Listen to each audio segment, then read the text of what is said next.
Bentar, Pak.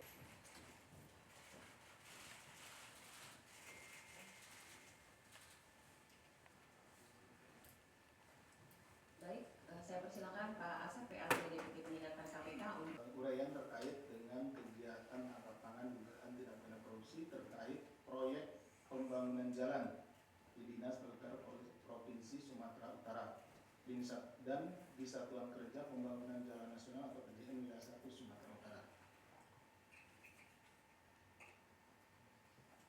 Seperti tadi telah disampaikan oleh Mbak Yeni juga bahwa pada hari ini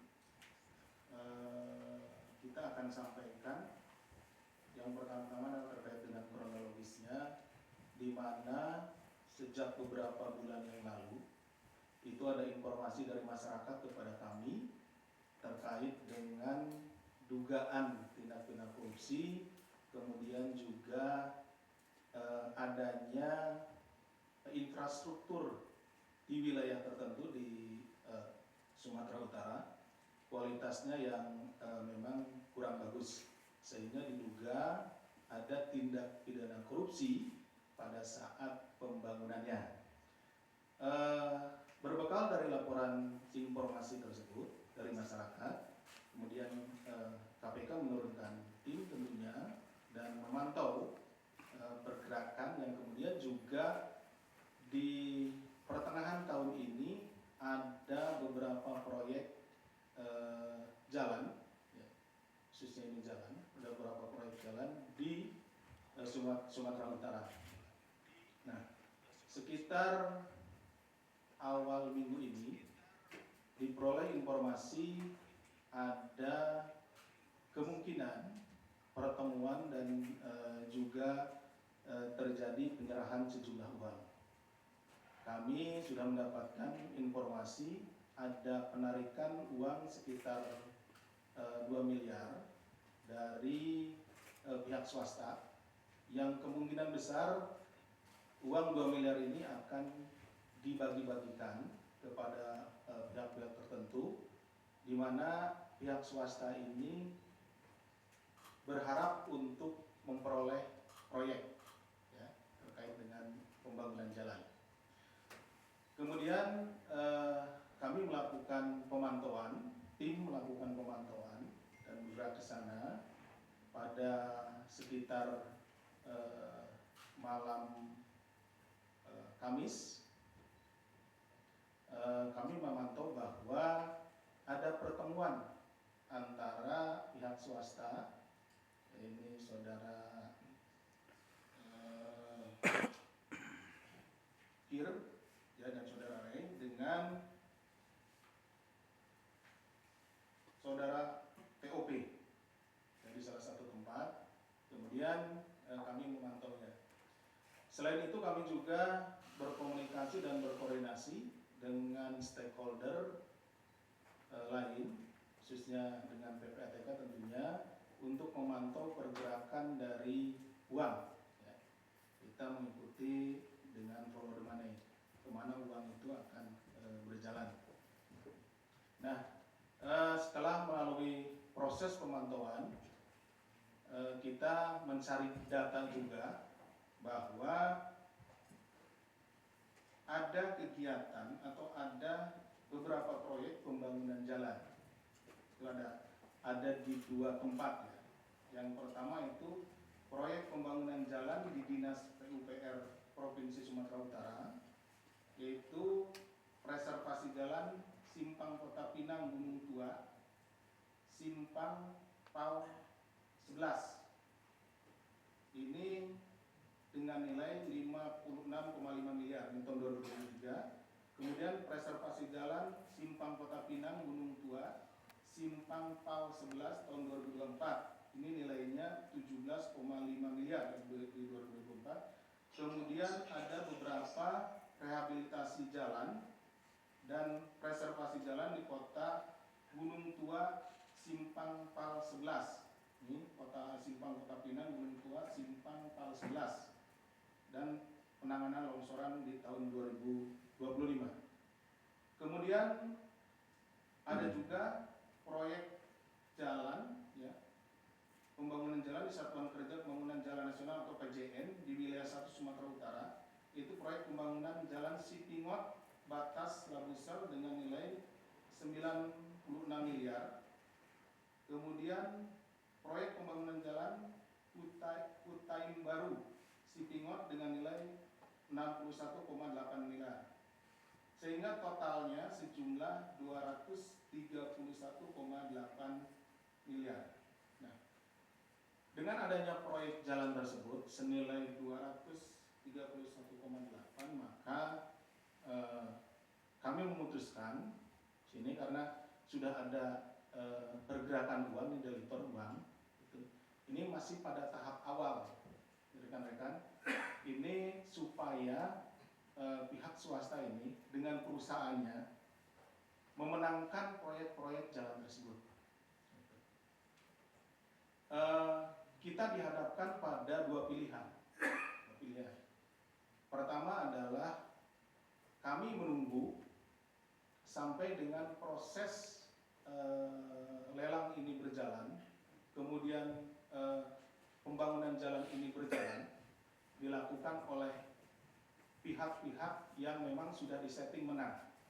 Kita akan menunggu nanti sejumlah uang, pada umumnya 10-20%. Berarti kalau dari 231,8 miliar itu ada sekitar 46 miliar. Ini akan digunakan untuk menyuap.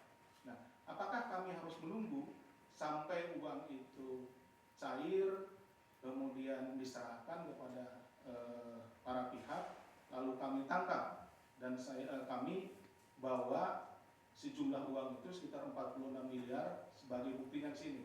Nah, pilihan kedua adalah kita ingin mencegah supaya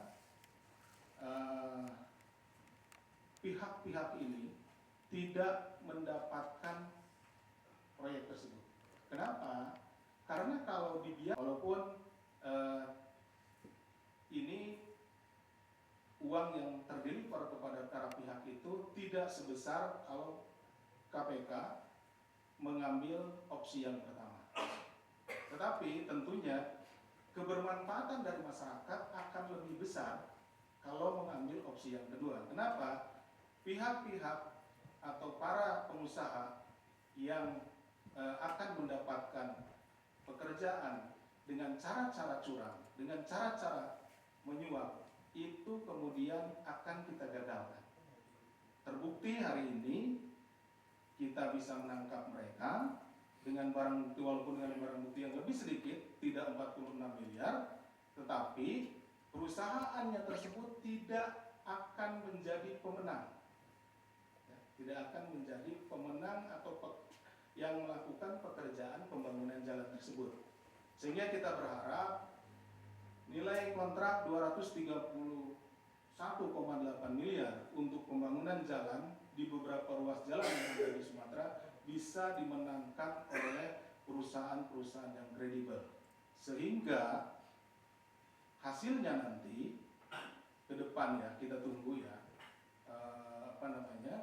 jalan yang dihasilkan itu bisa lebih baik, kualitasnya lebih baik, dan tentunya ini akan menjadi hal yang positif bagi masyarakat. Jadi yang kita lihat itu adalah outcome-nya, bagaimana masyarakat mendapatkan sesuatu yang lebih baik.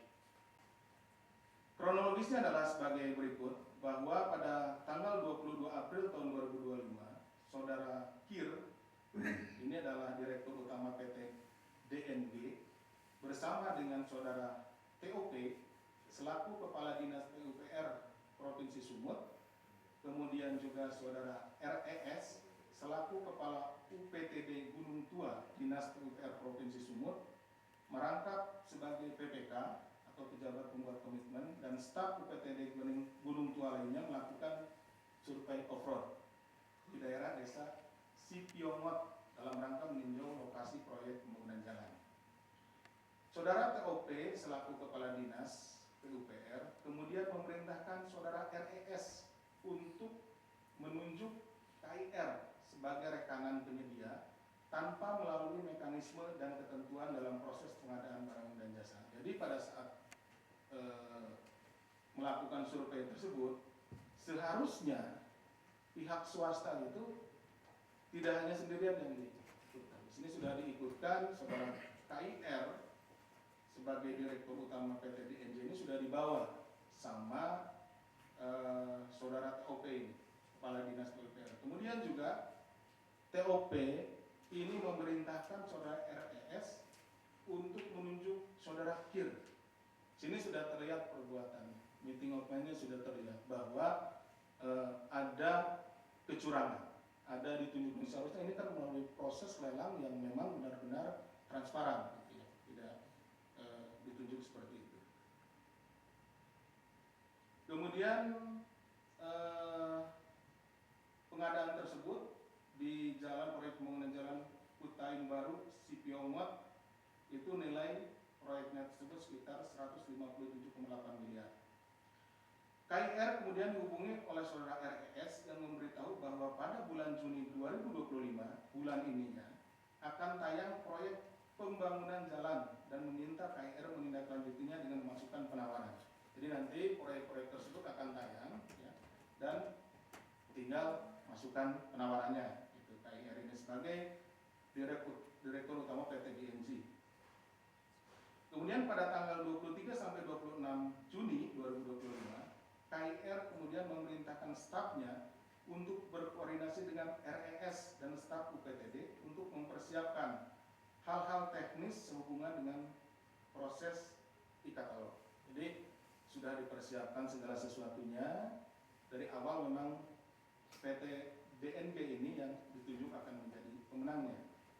Selanjutnya KIR bersama dengan RES dan staf UPTD mengatur proses e-katalog sehingga PT DGN dapat menang proyek pembangunan jalan Sipiomot Batas Labusal. Untuk proyek lainnya disarankan agar penayangan paket lainnya diberi jeda seminggu agar tidak terlalu mencolok. Ini mereka juga sudah mengatur waktunya. Jangan sampai dalam waktu yang berdekatan DNG itu menjadi pemenang. Jadi terus-terusan dia menjadi pemenang proyek jalan tersebut. Jadi diatur waktunya, diatur juga cara memasukkan syarat-syaratnya dan lain-lainnya. Bahwa atas pengaturan proses e-katalog di Dinas PUPR Provinsi Sumut tersebut terdapat pemberian uang dari KIR dan RAY untuk RS yang dilakukan melalui transfer rekening. Jadi ada yang diberikan secara langsung tunai, ada yang diberikan juga melalui transfer. Seperti itu. Nah ini seperti perskot atau uang muka gitu, seperti itu. Karena ada hitung-hitungannya. Seperti kepala dinas akan diberikan sekitar 4-5% dari nilai proyek. Kalau dikira-kira ya dari 231,8 miliar itu 4%-nya sekitar 8 miliaran. Ya, itu tapi nanti bertahap setelah proyeknya selesai karena pembayarannya pun termin gitu ya, ada termin pembayarannya. Selain itu juga diduga terdapat penerimaan lain oleh saudara TOP dari KIR dan RAY melalui perantara. Jadi tidak hanya melalui langsung, berian langsung, ada yang diberikan juga melalui perantara, tadi kemudian juga ada yang diberikan melalui atau ditransfer melalui rekening. Kemudian untuk konstruksi perkara terkait proyek pembangunan jalan di Satker PJN. Kalau tadi di PUPR, yang ini di Satker PJN wilayah 1 karena ada dua ya. Jadi kami memantau bahwa proyek jalan yang dilaporkan oleh masyarakat itu ada dua SKPD gitu. Ada dua ini yang satu adalah di PUPR, yang satu lagi di Satker PJN. Saudara Hel selaku PPK Satker PJN wilayah 1 berbeda nih PPK-nya. Yang tadi PPK-nya adalah saudara RES ya. Yang ini adalah saudara HER. Selaku PPK Satker PJN wilayah 1 Provinsi Sumatera Utara adalah penyelenggara negara yang bertanggung jawab antara lain menandatangani dan mengendalikan pelaksanaan kontrak pengadaan serta pengambilan keputusan yang dapat mengakibatkan pengeluaran anggaran belanja. Saudara Kir, kembali lagi ini, ini adalah Direktur Utama PT DNG dan saudara RAY selaku, ini anaknya Kir ini, selaku Direktur PT RN. Jadi Kir ini tidak hanya ke PUPR untuk mendapatkan proyek jalan, tetapi juga ke Satker PJN Wilayah 1. Ya, jadi kesempatan kami ke sana itu memantau saudara Kir, ternyata dia memberikan suapnya kedua tempat, ke PUPR, kemudian yang satunya lagi ke Satker PJN Wilayah 1. PT DNG dan PT RN telah mendapatkan pekerjaan di Provinsi Sumatera Utara. Ini setelah kami runut-runut, setelah kami cari informasinya, dilakukan penggeledahan, diperoleh informasi bahwa sejak tahun 2023 saudara Kir dengan PT DNG dan saudara RAY dengan PT RN-nya itu telah memperoleh pekerjaan jalan, yaitu jalan Simpang Kota Pinang Gunung Tua, Simpang Pal 11 tahun 2023, ini 56,5 miliar. Tadi telah disampaikan. Simpang Kota Pinang Gunung Tua, Simpang Pal 11 tahun 2024, 17,5 miliar. Kemudian rehabilitasi Kota Pinang dan lain-lainnya yang tahun 2025. Kemudian saudara HL karena jabatannya selaku Satker PJN Wilayah 1 Sumatera Utara telah menerima sejumlah uang dari saudara Kir dan RW sebesar 120 juta dalam kurun waktu 2024 sampai 2025. Nah, ini yang bersangkutan setelah kita telusuri, baik dari informasi yang kita peroleh di lapangan maupun dari PTK, bahwa ada uang yang sudah bergeser ke saudara HL dari saudara Kir ini sekitar 120 juta. Penerimaan uang tersebut adalah karena HL telah melakukan pengaturan proses e-katalog untuk pekerjaan di Satker Wilayah 1 BPPJN. Ya, jadi sama saja seperti yang pertama tadi. Perkara tersebut, ya, karena ada yang ke PUPR, kemudian ada yang ke PPJN, maka saudara Kir dan saudara RAY itu selaku pihak pemberi, ya. Kemudian saudara TOP dan saudara RES itu penerima dari proyek yang ada pada Dinas PUPR. Sedangkan saudara HEL selaku pihak penerima terkait proyek di Satker PJN Wilayah 1. Ini berdasarkan hasil tim yang turun ke lapangan kemarin.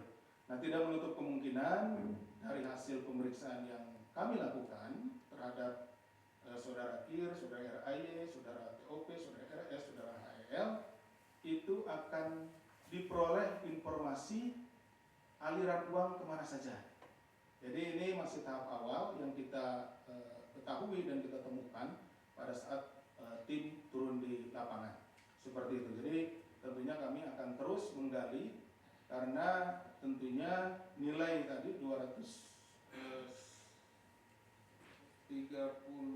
ya, 231,8 miliar itu nilai yang sangat besar, dan ini tentu pembagiannya akan ke beberapa tempat yang nanti kita tentunya akan dalami dalam proses penyidikan. Dalam kegiatan tangkap tangan ini, KPK selain mengamankan sejumlah 6 pihak, juga mengamankan sejumlah uang tunai 231 juta. Jadi 231 juta ini merupakan bagian dari 2 miliar yang telah saya sampaikan di awal. Ya, kita memonitor bahwa ada penarikan uang sebesar 2 miliar yang dilakukan oleh saudara Kir dan saudara RAY, kemudian dibagi-bagi dan disalurkan ke beberapa tempat. Nah, dan tersisa atau sisanya adalah sekitar 231 juta yang kita temukan di rumahnya saudara Kir, yang diduga merupakan sebagian atau sisa komitmen fee dari proyek-proyek tersebut. Kegiatan tangkap tangan ini sebagai pintu masuk, dan KPK masih akan terus menelusuri dan mendalami terkait proyek atau pengadaan barang dan jasa lainnya. KPK selanjutnya melakukan gelar perkara dan menetapkan 5 orang sebagai tersangka. selaku Kepala Dinas PUPR Provinsi Sumut. Nomor 2, Saudara RES selaku Kepala UPTD Gunung Tua Dinas PUPR Provinsi Sumut merangkap pejabat pembuat komitmen atau PPK. Ini untuk perkara di Dinas PUPR. Kemudian Saudara HEL selaku PPK Kasatker PJN Wilayah 1 Provinsi Sumatera Utara. Ini untuk perkara yang di PJN. Saudara KIR selaku Direktur Utama PT DNG dan Saudara RAY selaku Direktur PTRN. Ini adalah pihak swasta yang memberikan suap kepada 3 orang tadi dari 2 dinas yang berbeda. Atas perbuatannya, para pihak disangkakan Saudara KIR dan Saudara RAY disangkakan telah melanggar pasal 5 ayat 1 huruf A atau huruf B atau pasal 13 Undang-Undang Nomor 31 Tahun 99 tentang pemberantasan tindak pidana korupsi yang telah diubah dengan Undang-Undang Nomor 20 Tahun 2001 tentang perubahan atas Undang-Undang Nomor 31 Tahun 99 tentang pemberantasan tindak pidana korupsi untuk pasal 55 ayat 1 ke 1 Kitab Undang-Undang Hukum Pidana. Ini pemberinya disuap ya. Kemudian Saudara TOP, Saudara RES dan Saudara HEL disangkakan telah melanggar pasal 12 huruf A atau huruf B, pasal 11 atau pasal 12B besar. Ini gratifikasi 12AB 11 terkait dengan suap penerimanya, 12 huruf kecil, 12 huruf A kecil, B kecil. Undang-Undang Nomor 31 Tahun 99 tentang pemberantasan tindak pidana korupsi sebagaimana telah diubah dengan Undang-Undang Nomor 20 Tahun 2001 tentang perubahan atas Undang-Undang Nomor 31 Tahun 99 tentang pemberantasan tindak pidana korupsi junto pasal 55 ayat 1 ke 1 Kitab Undang-Undang Hukum Pidana. KPK selanjutnya melakukan penahanan terhadap tersangka tersebut yaitu Saudara TOP, RES, HEL, KIR, RAY untuk 20 hari pertama terhitung mulai tanggal 28 Juni hari ini sampai dengan 17 Juli 2025. Penahanan dilakukan di Rutan Cabang KPK Gedung Merah Putih. KPK mengimbau kepada pihak-pihak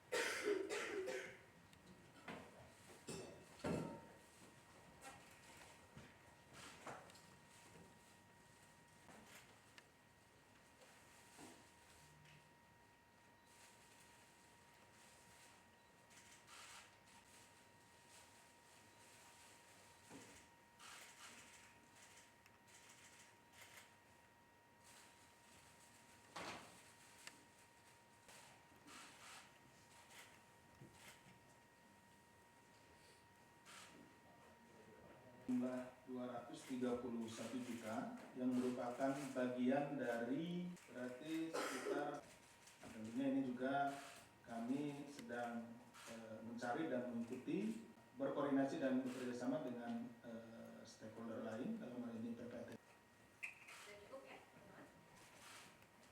Ini dengan tanya jawab, meskipun tadi sih Pak Asep sudah e-katalog ini juga dipergunakan untuk mencurangi proyek-proyek, mungkin teman-teman masih ada beberapa pertanyaan yang mau ada di Kota Medan dan di Sumut gitu. Nah, pertanyaan saya tuh apakah nantinya KPK akan mengusut adanya setoran uang ke Bobi Nasution gitu atau ke pihak-pihak lain yang di atasnya si TOP ini sebagai kadis. Itu yang pertama. Yang kedua, kalau saya nggak salah itu di bulan April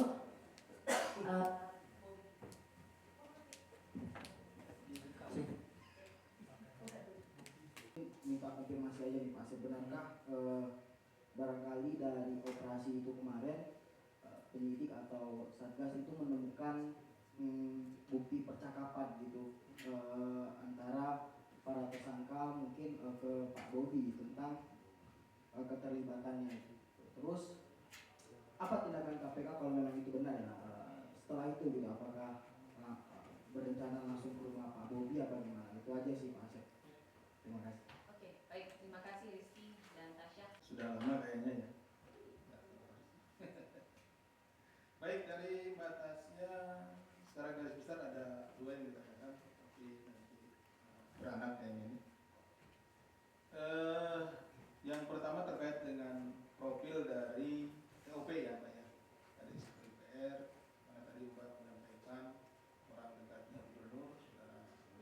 bahkan mungkin dari sebelum jadi gubernur ya sudah menjadi orang dekatnya. Kemudian pernah juga menjabat PLT Sekda Kota Medan waktu sudah BN menjabat Wali Kota Medan gitu ya, dan lain-lain. Nah, yang ditanyakan adalah apakah KPK akan mengusut kepada restoran ke BN ataupun ke atasannya. Nah, tentu ya Mbak Tasya dan rekan-rekan, kami seperti yang telah disampaikan beberapa waktu bahwa saat ini sedang dilakukan upaya follow the money, mengikuti kemana uang itu. Tadi kan dari 2 miliar nih yang kita ketahui awal itu, uang 2 miliar itu kemudian sudah didistribusikan. Ada yang diberikan secara tunai, ada juga yang ditransfer, dan ada yang masih sisa, yang 231. Jadi seperti saya sampaikan, bahwa selebihnya ini sedang kita ikuti. Kalau nanti ke siapapun, ke atasannya, atau mungkin ke sesama kepala dinas, atau ke gubernur, manapun itu, dan kami memang meyakini, kami tadi juga sudah sampaikan bahwa kita bekerja sama dengan PPATK untuk melihat kemana saja uang itu bergerak. Nah, kita tentu akan panggil, akan kita minta keterangan, nah, apa dan bagaimana sehingga uang itu bisa sampai kepada yang bersangkutan. Jadi tidak ada dalam hal ini yang akan kita kecualikan. Kalau memang bergerak ke salah seorang, misalnya ke ke kepala dinas yang lain, ke Pak Gubernurnya, kita akan minta keterangan, kita akan panggil, kita akan ditunggu saja ya. Kemudian pada bulan April ini saudara BN selaku gubernur terpilih di Sumatera Utara. Ini tidak hanya sepengetahuan kami, tidak hanya gubernur Sumatera Utara, ya. Gubernur Jawa Barat juga sini, gitu ya, dan beberapa gubernur yang lain, beberapa kepala daerah yang lain ke sini, tentunya menyampaikan beberapa hal yang ada di wilayahnya. Yang disampaikan tidak spesifik terkait tentang ini. Memang mungkin terkait dengan birokrasi yang ada di sana, hambatan-hambatan birokrasi apa saja dan yang lain-lainnya. Nah, selamat datang Mas Ayo. Suhunya Mas Ayo. Jadi waktu kesini sih tidak spesifik menyatakan ada yang di khusus UPR maupun di Jalan Nasional itu ya, SJN itu. Kami dapat informasi ini justru dari masyarakat gitu. Makanya pada kesempatan ini juga kami menghimbau kepada masyarakat, tidak hanya di Sumatera Utara nih. Alhamdulillah sudah dimulai dari Sumatera Utara, masyarakat menginformasikan kepada kita. Jadi provinsi-provinsi lain, di kota maupun kabupaten lain, silakan. Apabila misalkan sekarang ada infrastruktur, pembuatan infrastruktur yang harusnya misalkan bisa bertahan sekian tahun, tapi kualitasnya kelihatan dan jelekan beda antara kualitas yang bagus, kita kasat mata juga bisa melihat gitu ya, dan kualitas yang buruk. Nah, tapi juga tentu harus dilengkapi dengan dokumen-dokumen maupun juga bukti-bukti. Jadi tidak hanya sebatas kita ada jembatan misalkan rusak, tiba-tiba rusak, kena banjir, ini korupsi, dilaporkan ya. Harus ada juga ini pihak mana yang membuat dan lain-lain, ini anggaran tahun berapa anggarannya dan yang lainnya. Itu bisa langsung nanti dilaporkan ke LPM. Kemudian itu kan batasnya. Tadi seperti saya sampaikan, kalau ada kaitannya baik itu ada aliran uang, ada perintah, tidak harus selalu ada aliran uang, yang termasuk ke gubernur, itu kita akan panggil tentunya. Misalkan hanya ada perintah, memerintahkan untuk memenangkan pihak-pihak ini, uang yang belum dapat ya tetap kita akan panggil dan kita akan minta pertanggungjawaban gitu kan, seperti itu. Demikian Mbak Tasya. Kemudian ke Mas Rizky. Ini yang dibawa ke sini 6 orang, tapi yang jadi tersangka hanya 5 orang. Ya. Tadi ada 2 dari pemberi, kemudian 3 dari penerima ya, Mas Rizky. Yang 1 orangnya kemana? Jadi yang 1 orangnya itu setelah kita periksa dan kita dalami, perbuatan-perbuatannya itu belum cukup bukti bahwa dia sebagai pelaku. Jadi sehingga kategorinya adalah saksi. Tetapi ini adalah baru permulaan gitu ya, Serti ya. Jadi ketika nanti pendalaman kita juga akan melakukan upaya paksa lainnya, penggeledahan dan lain-lain gitu ya, penyitaan. Apabila memang ternyata orang ini yang kita dugaan ini kuat dan didukung oleh bukti-bukti yang lain, maka tidak menutup kemungkinan tidak hanya 5 orang ini, bahkan yang tadi yang ke-6-nya mungkin bisa nambah lebih dari 6 yang lainnya gitu. Karena tadi dijelaskan di sini juga itu tidak hanya tahun ini saja, saudara Kir dan saudara RAY ini dapat proyek. Jadi mulai 2023, 2024 gitu ya. Itu sudah selesai berarti kan? Proyeknya sudah selesai dikerjakan, uangnya sudah masuk ke beberapa tempat. Nah, itu yang sedang kita telusuri juga. Nah, kita berharap sih melakukan upaya ini, termasuk operasi tangkap tangan ini sebelum proyek itu dilaksanakan. Sehingga tadi senilai 231,8